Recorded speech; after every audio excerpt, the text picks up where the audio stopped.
Good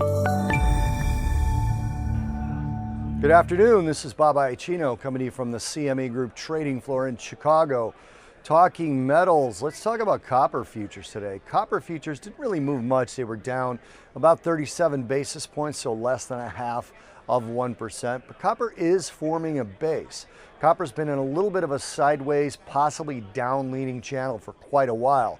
But over the last couple of days, we have formed a base above some key moving averages. That would be the 8 exponential, the 21 exponential, and the 50-day exponential moving average. Now, those moving averages are going sideways, so they're not really providing any sort of a boost to copper from a technical perspective, but forming a base above those moving averages is the first step to a potential rally. So it's interestingly enough, we had a little bit of a further move down today, but then we got some news out of China, a quick tariff update referring to the potential for a trade war. China has indicated that they are willing to cut tariffs on US-made automobiles from the current 25% down to 15%, possibly even 10%, which is a complete reversal from the original additional 25% that they were talking about putting on there. Some of the auto stocks responded to this, and this is not directly related to copper in any big way. There is some copper in American cars, and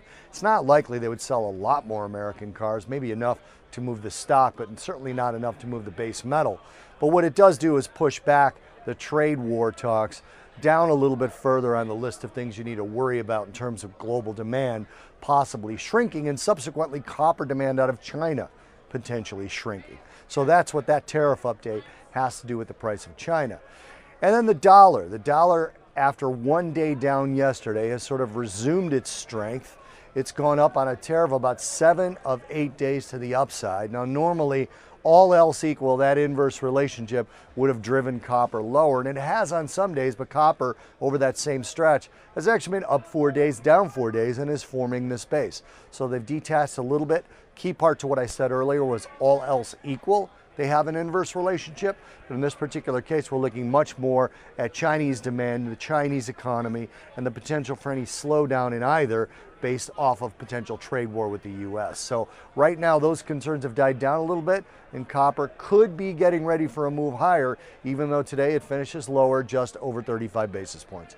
This is Bob Iaccino talking copper futures from the CME Group trading floor in Chicago.